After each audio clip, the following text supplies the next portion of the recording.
Hello, welcome. Welcome, Robin Moore.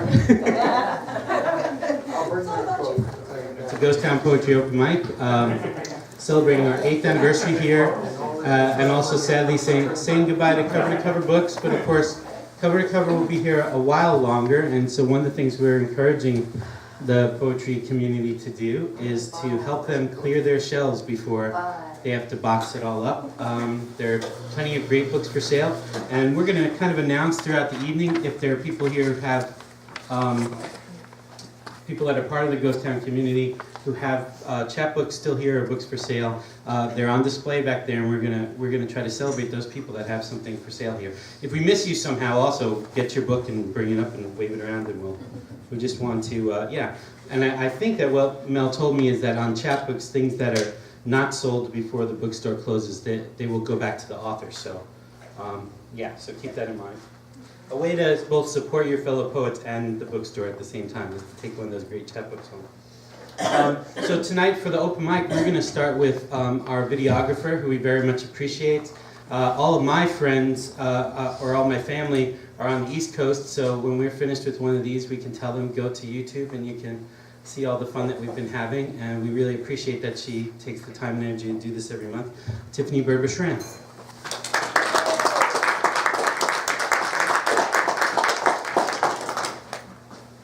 Thank you. Am I loud enough without the mic?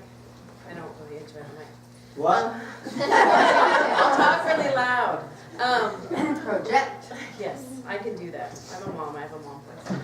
Thank you, Melanie, Cover to Cover. This was the first place I ever read in March of 2013, so thank you very much.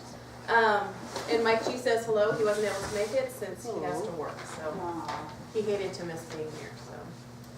So, my friend Karen in New York turned 40 today, and so I wrote this poem for her. She loves like no other, bends over backwards, does flips in the air for those she cares for. She laughs, cries, screams, and writes. She is my sister, not by blood or marriage, but by complicated circumstances. This woman loves my brother, not the kind of love most of us experience. This woman loves on a level that steals your breath, makes you want to experience this even for a moment. I have watched from 3,000 miles as she orchestrates this life with him. I have listened, heard her heart stop when snowstorms erupt in summer. I held my breath, waited until it began to beat again. She does not know her own strength, does not know that I draw from what she leaves as excess. I lay down words that act like wood floors to shield her from broken glass, protect what I know is good in her from the harshness of reality. I feed her seeds of the mighty sunflowers that came before me, give her water and nourishment. I watch her bloom in my family's garden, surrounded by the lilies of June.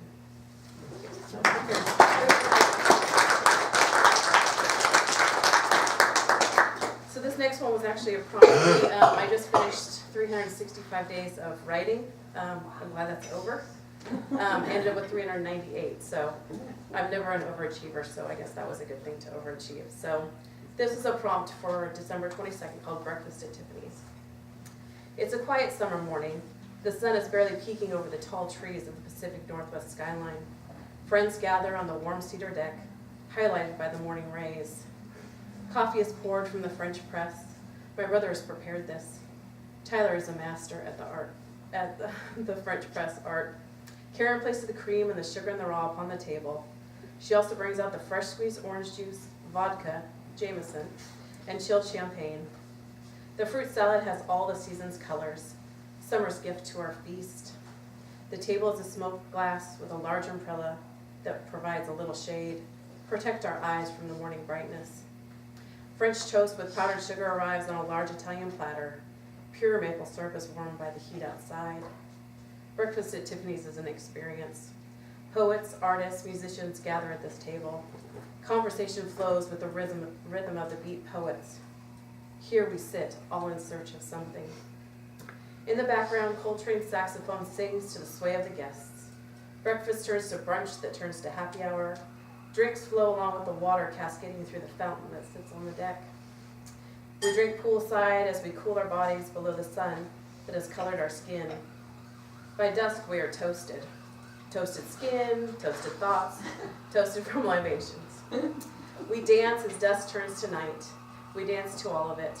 Bhangra, hip-hop, the oldies, no techno, my brother hates that shit. The orange mood of August keeps watch and prides light to our dance. Thank you.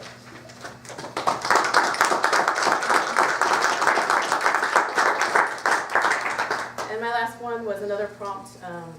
We had to get creative towards the end of the year since we wrote so much. This one surprises. This was December 25th. So surprise me with your sobriety. It's the only thing I want from you. No gifts, fancy trips, not even a sunflower to place beside my bed. Surprise me with your kind words of appreciation, the I love yous that actually can be felt, seen, and heard. No empty I love yous to mask all the pain and hurt. Surprise me with a life worth sharing, one that makes me want to share mine with you. Show me you can appreciate simplicity, a woman who wakes up in a good mood. No shackles of mundane, but freedom of comfort. Do not surprise me with promises of the future, for I am still healing from the past. Thank you.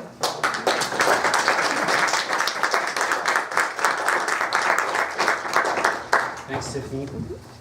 And our next reader has a book for sale here at the bookstore, a great book called Miles of Pies. Please welcome Eileen Elliott.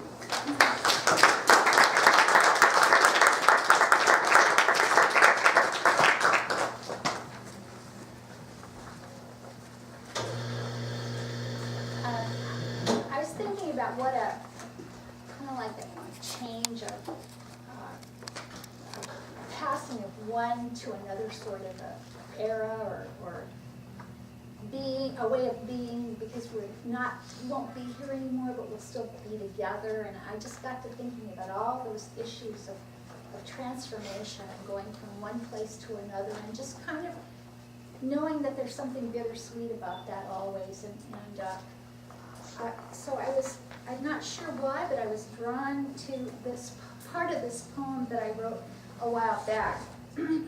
It comes from a longer poem called Boundaries Are Our Friends, but I'm just going to read a little bit of it. And it talks about hopes for tomorrow in a roundabout way. Once in Africa, I saw vultures on a zebra carcass. Couldn't take my eyes off. Surprised me. They didn't tear off the skin. They went at it from the inside out. Found a hole, perhaps a mark from a lion's tooth, and dug right in. Must have been a dozen or so bloody old vulture heads popping in and out of that striped pile of rotting flesh.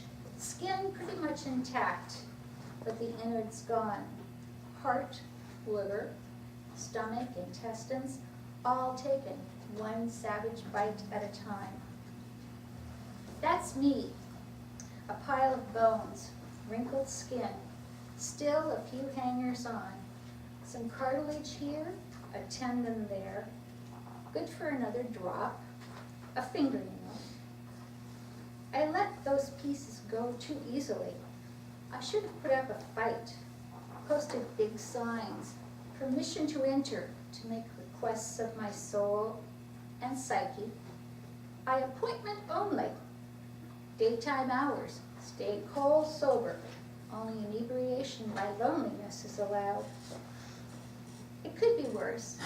I still got a hank of hair, a piece of bone. I have pockets full of untarnished soul, pure intent, and a couple of ideas for projects. I guess I'll get up tomorrow. Even zebras hope for green on the Serengeti.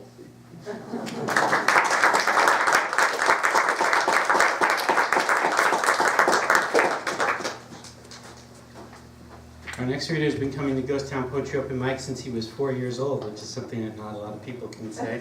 Please welcome Angela Luna.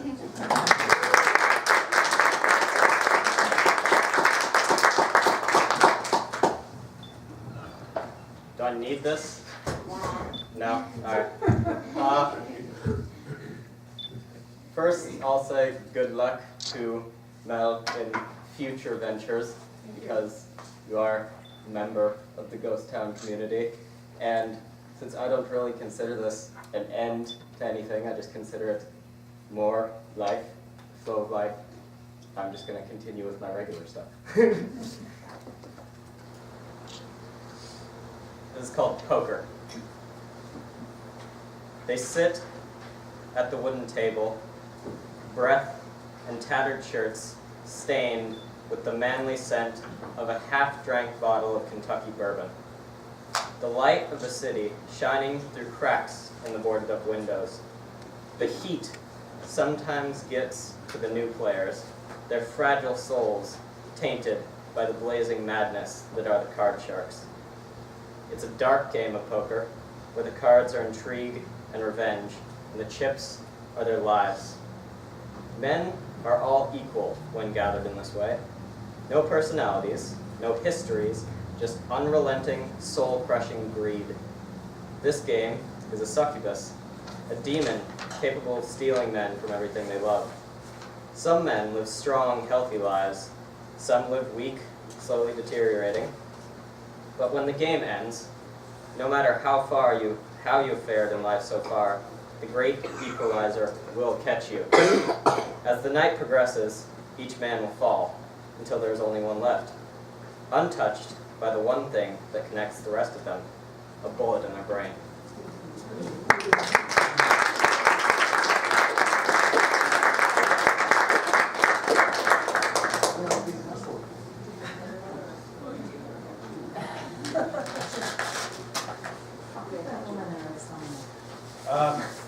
Our next reader is not only the author of this great children's book, The Sock Thief, which is available here, she also painted the paintings that are on the wall, and which are at a deep discount if you'd like to take one of those home with you. Our friend, April Bullard.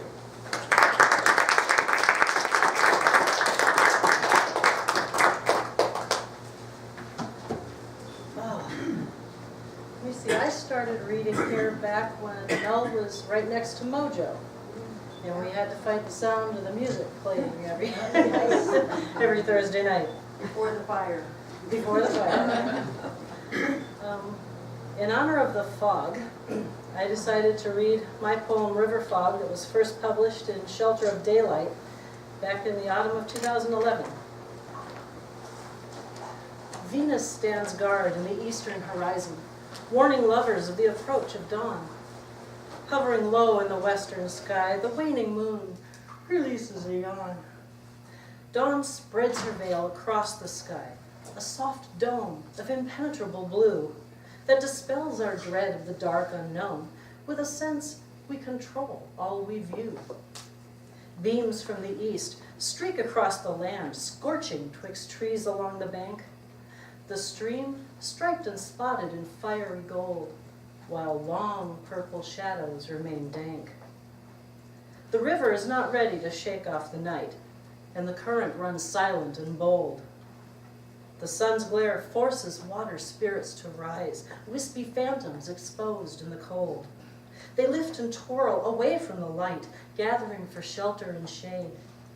Foggy specters now fume with anger. Their battle cannot be delayed. The river spews up smoky warriors. Growing shoulder to shoulder they stand and swell into a cloud that obscures the world in numb silence and nothingness land. For a time, the fog is victorious and staves off the march of the day. No smell, no sound, no up or down. The misty haze captures all as its prey. Lost and yet trapped in the vastness, your mind searches for something to hold. Phantoms and fantasies take shape in the vapor, creating dreams like legends of old. Memories and nightmares hypnotically dance. Thoughts normally restrained are free to flow. Imagination is released in the hunt. The mind wanders, nourishing the soul. But as ghosts have only the echo of power, the fog warrior's victory is spent. Dissolving in water to hide from the sun, they retreat, but they do not repent. Soothing sunlight brings the visible world, restored and refreshed all anew. The river forever runs silent and bold, with undercurrents too dark to view.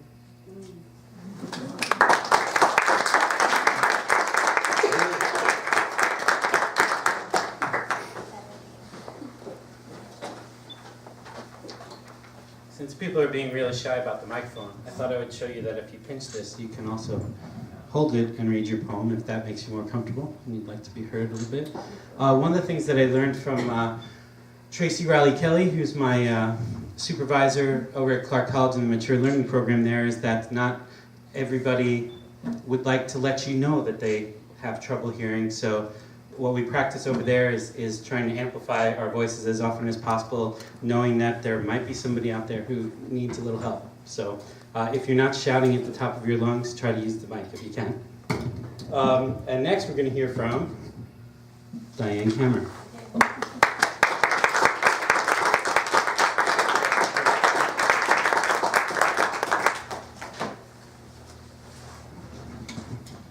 And I'm going to read something that I wrote a while ago, but it's about change, so it seems appropriate. Whispers of the Fields. Sit with me in this tall grass, east of the old barn, back beyond the tractor, parked till late. Winter sun warms soil 3 feet down, an arm's length from a played-out pickup, rusty fender, and a fat roll of wire laid wearily on its bed. To the left, thorn-stippled trees offer a delicate spray of sparrows, plump and scattered like unpicked fruit, dancing in uneven ballet from branch to naked branch. Unmindful of leaves long settled, wavering in a tangle of tall weeds and last year's tree stalks. Stay. The wind speaks this word through dry brush. I taste the wind on my tongue, this soft word on my tongue. Stay. In the silence between breaths, I wait for whispers, stories held in place by the roots of a lilac, tails jammed tight between rocks, pressed hard into the earth. I listen for the gentle voice that touches my hair, blowing stalk against stalk, strains plucked from air currents high above my head. Stay. In this place, his place, west of a windbreak of elms, echoes of youth lie buried between even rows of summer fallow, soil tossed with spent grain, plowed under and abandoned until spring. A victory of geese discounts my presence. They don't look back. Their migratory calls follow the tips of their white wings, summoning a new season to replace the old. Time to go. The breeze picks up, sends its northern chill around my sun-warmed throat. Go. I squint, look out over the stubble, yellow turned gold in the fading Saskatchewan light, hold the stillness in the corners of my eyes, and wonder, if I return to stay, will this land claim me as its own?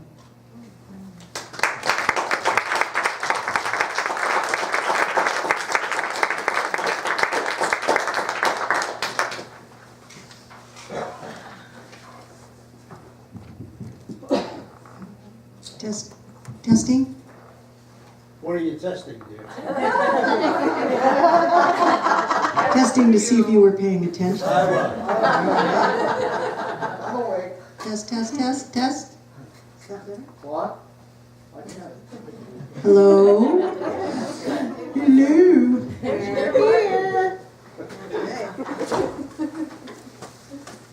Hello. Hello, everyone.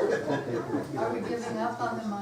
No, I don't think so. I'm going to use it here in a minute. Yeah. For the important stuff. For the important stuff. just to make sure everybody's paying attention. First of all, I wanted to thank you all for coming. This is a really important night. And I want to thank everybody who brought food. Please, there's still lots of food back there. Feel free, if you haven't had a chance to grab something to eat, please feel free to get up and do that and come back to your seat and don't be shy about it.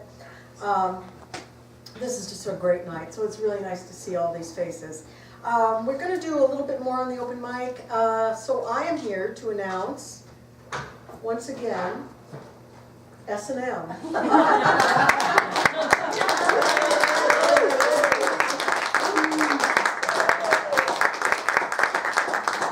It's about time.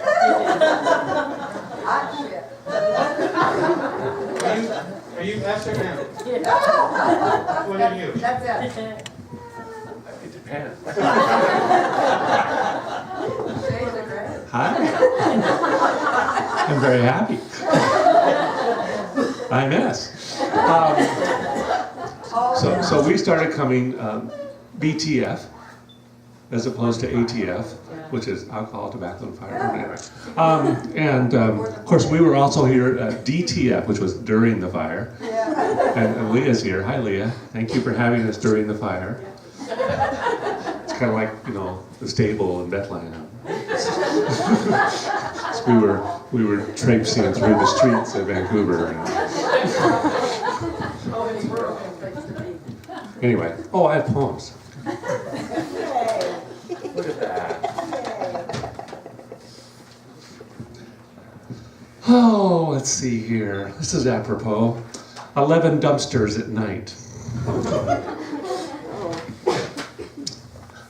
Egg-like bags, the color of maggots.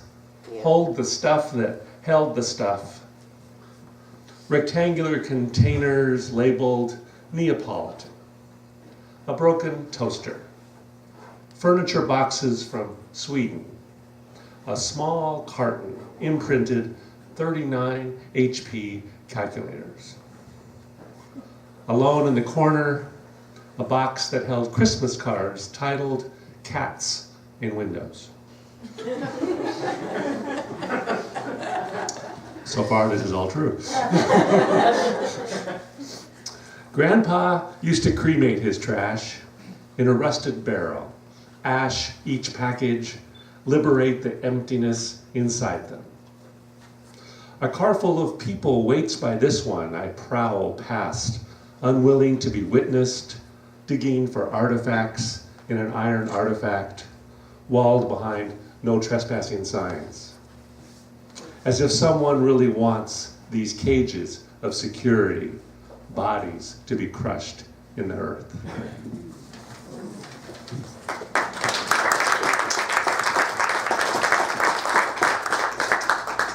This is about the shipwreck at Fort Stevens called the Peter Iredale. Probably you've all seen Peter Iredale, big on the ocean, beach, iron. Anyway, the beaching of the Peter Iredale happened in 1906. And it was a 3-masted ship designed for cargo. It was waiting to get in Columbia Bar and got blown onto the beach there south of the Columbia River mouth. So, 1. Your red-bearded captain shouted farewell with a bottle of whiskey and sang out, "For the sake of you, I'm bound away, me lassie." Your 2 Mexican stowaways slipped into the cedars, and you remain here, buried and exhumed at the whim of salt and pepper grains, crawling in waves like ribs, breathing under the skin of the dune. Your bones corrode and crumble, each breaker sliding in and over.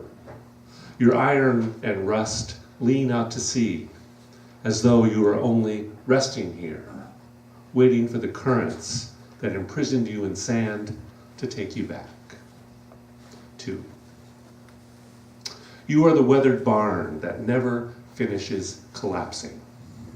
The gull hovering in the wind, never able to land. You are the old hotel room, finished with one liaison and waiting for the next. 3. I have been here off and on over decades, have turned against the chill and peered into your bilge of still life. A ship's grave is more than a place to leave flowers. It is a crossroads of tide and tourist, of artifact and continental drift. The sky has gone burnt sienna, peeks through your familiar skeleton.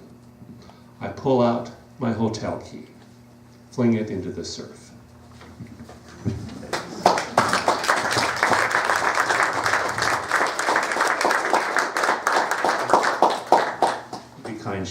cold. She has a cold what? I have a Precisely. It's the M, it's the M.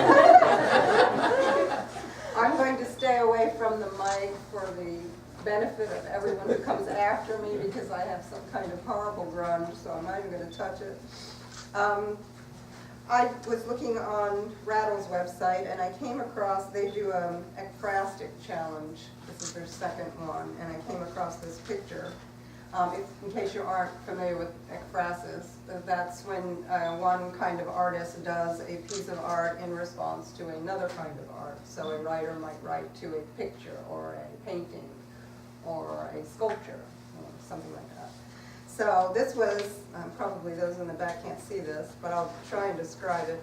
It's a picture that is looking in through a window. It's all black outside, and there's a body covered by a sheet laying on the table. And there's a gentleman standing in this hallway back here. So that was the photograph that we were to write pieces to, and so you could enter, anyone can enter this. So it really spoke to me, being a widow. So I wrote to that picture. There are two words in here that I'm going to make sure, since you're not looking at a printed copy of it.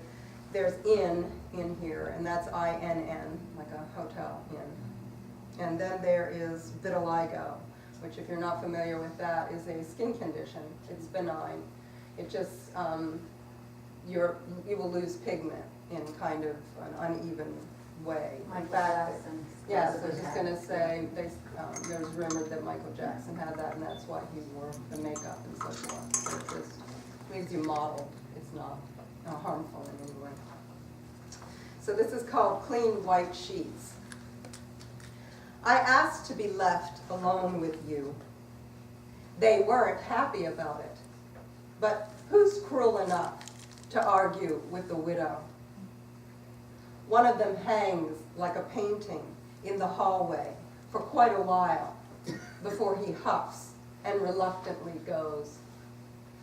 As reluctant to accept the disruption of me as this clean white room is, with its clean white walls, clean white rolling door, clean white sheets. I've come to dress you for burial or cremation. In all the times we talked about it, you never specified which, nor what you wanted to wear. You'd probably pick the Skinny Dick's Halfway In t-shirt, bought when we visited Susan in Fairbanks. She always complained about the city's 20 hours and 17 minutes of night on winter solstice. But we loved the Dark's invitation to linger longer in the Regency's luxury sheets, making good on the t-shirt's promise of loose women tightened here.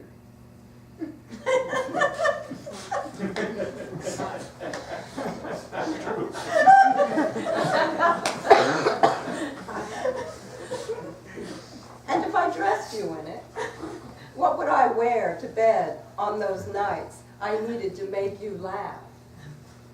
Too sick for sex by then, but never for a laugh. You said you wanted to come back as a nautilus, a living fossil, relatively unchanged, after 500 million years of evolution, with the rare ability to withstand being brought up from its depths, with no apparent damage from the experience. I pull back the white sheet to remind you that a diabetic who survived Woodstock on nothing but carrots and acid was probably already a living fossil. Why do we cover the faces of the dead? Are we afraid it would be rude to stare? Or are we afraid they might stare back at us with not a hint of recognition? You are still intact, your generous chest which never had enough hair to suit you. Your penis, modeled by vitiligo, that one-of-a-kind penis you said would allow me to positively identify you. Even if you'd been decapitated.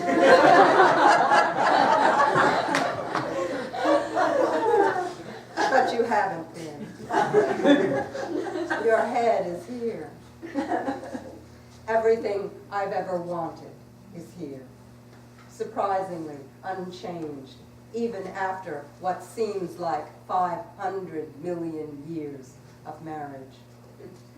Except the dark outside the window now is threatening, as are white sheets, which will never find their way onto my bed again, no matter how high thread count, no matter how Egyptian the cotton. Hotel rooms are going to be hell. Thank you.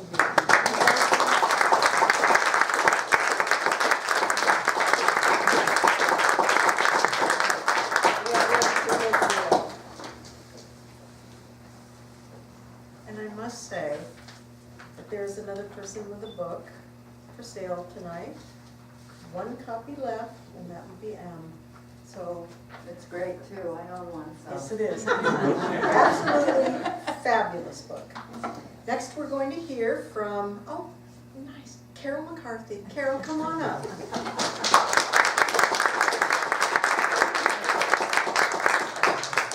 Well, it's good to be back. You made it look so easy here.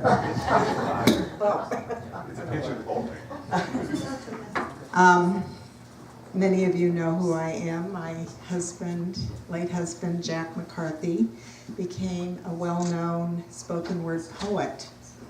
And after his death in January of 2013,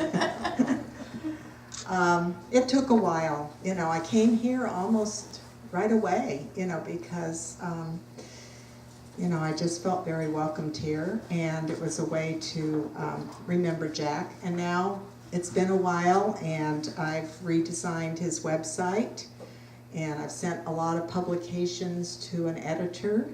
So there's lots going on. And if people are interested in hearing Jack do his own poetry, which is such a treat, a lot of YouTube you know, poetry readings on the website. You can just go jackmccarthypoet.com and easily find it. So I worked really hard to give people an experience who had never gotten to meet Jack. And this is a book, Drunks and Other Poems of Recovery, that Jack considered his legacy book. I love that back there. Okay.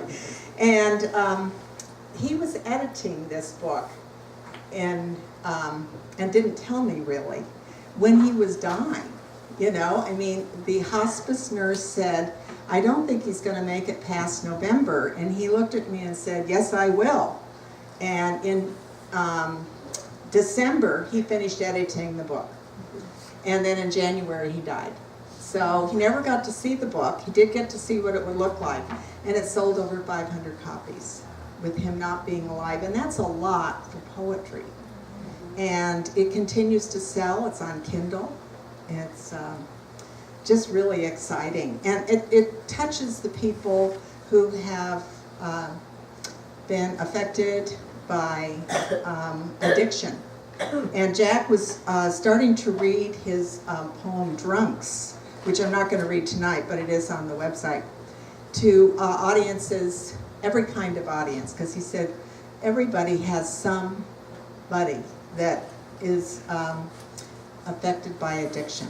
And so he began to see that it was important to read that, or actually perform. He performed his. So I'm not used to being the poet, but I do it because I would like to bring his work out. So this is called Substances, and he did this in such a wonderful way, but I think that the words are so good for anybody that has fought all kinds of addictions. So it's just hard to escape addiction in this world. But anyway, it's called Substances. Sometimes, and it's going to be written from his perspective. Sometimes when it's my turn, I say, my name is Jack, and I'm constitutionally a stranger to moderation in any of its forms. That's seen in Aliens when the little squid-like thing flies across the room and fastens on someone's mouth, and it'll never come off without killing the person. We're like that. Except with us, the squid didn't really fly across the room, we sucked it. That's how it was with alcohol. And when I started drinking, I started sucking cigarettes. And from the bottom of my heart, loved every drag that ever scummed the cilia of my lungs with the resin of its residue. The only way I could stop drinking was to hook myself on meetings. They gave shape to the day. And it was at those meetings I got onto coffee. And by the way, when the last smokers in the USA are bounty hunted down, they'll find them at AA meetings. Sometimes watching reruns of Cheers, I wonder how Sam Malone stays sober. You never see him going to meetings, but then it's obvious he's upgraded his addiction onto women. Well, a little shake to the day never hurt anybody. You go, Sam. When I started meeting coldness in my first marriage, I got into jogging, like entering endorphin maintenance to stave off heroin withdrawal, like Mithridates, taking controlled doses of known poisons, like lockjaw vaccination. We are like birds that in the winter of pain migrate to Guatemala on the wings of our substances. We are incapable of residence. Our essence is long-distance flight. We dare not risk the pain of owning anything. Even the paths of our migrations are seasonal, and winter's never more than 9 months away. I stopped drinking only when it hurt too much to drink. I stopped smoking when it interfered with jogging. I stopped jogging when the pain in my hips started waking me up at night for ice cream, which had to go when my cholesterol reached escape velocity. I haven't had my cholesterol tested since, but it's fine. Coffee and Canada mints and the aspirin I take for my hips are eating at the lining of my stomach as I speak. All my life, I've borrowed from Peter against my body to pay Paul for my emotions. And now Peter's tracked me down and nailed foreclosure to my door for the 14th and final mortgage on my organs. And all I can say is, I gave him a good run for his money. Soon the only thing left will be poetry. And maybe that's how it was supposed to be. Arcade of substances that seem to ease the pain, but all they're playing is whack-a-mole. You bash it here, it pops up there, till suddenly you stumble on the substance of your destiny. And understand at last that all the pain you ever gave the slip was pain of not doing this.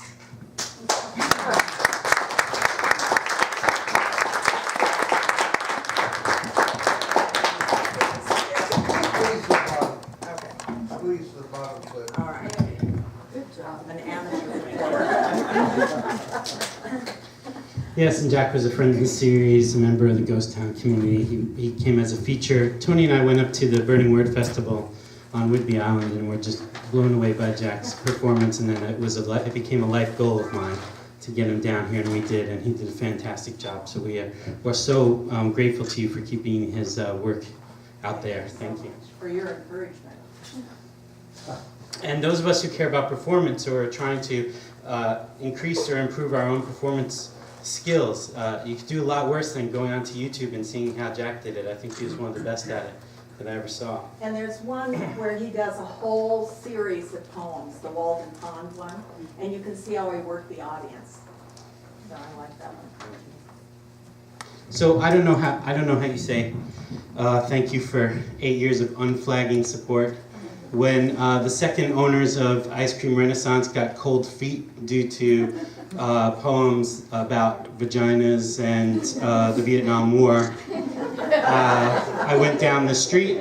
I said to Mel, it looks like I got to get out of here because they're wanting me to start telling poets what they can say and not say, and I won't do that under any circumstances. she said yes, pretty much right away. And here we are 8 years later, so I don't know. Yeah, I mean, that's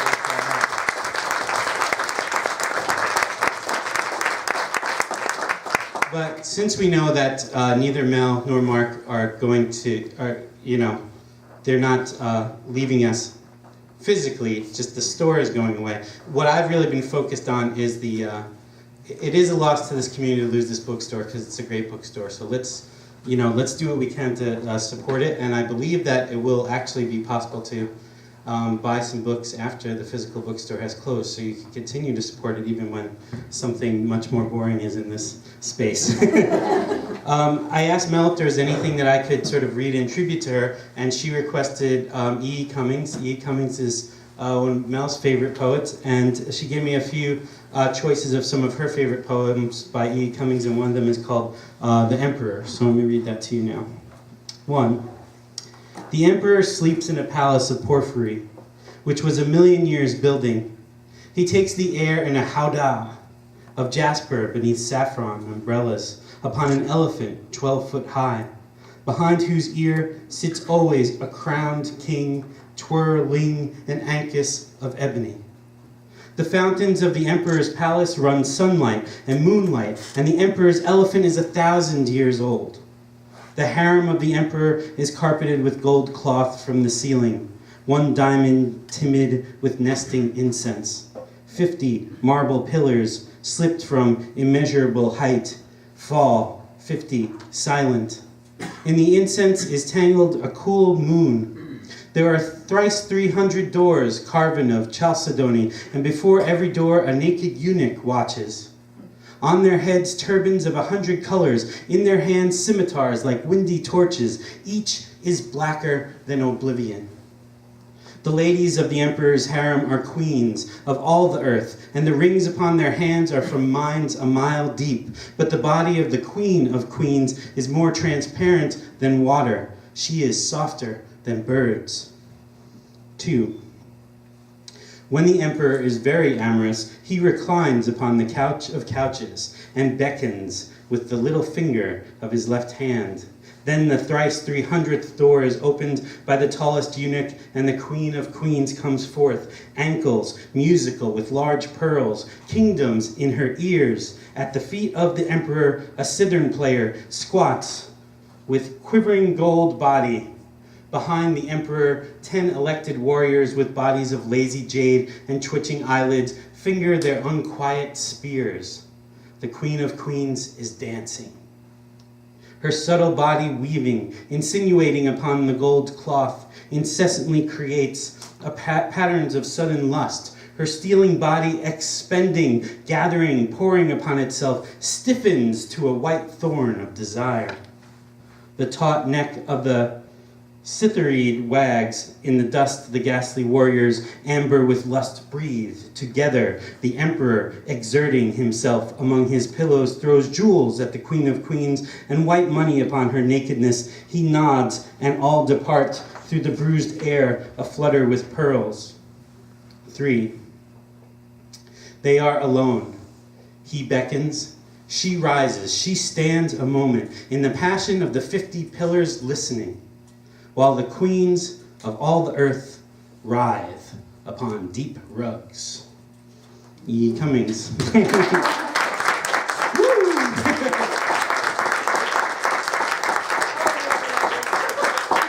Huh?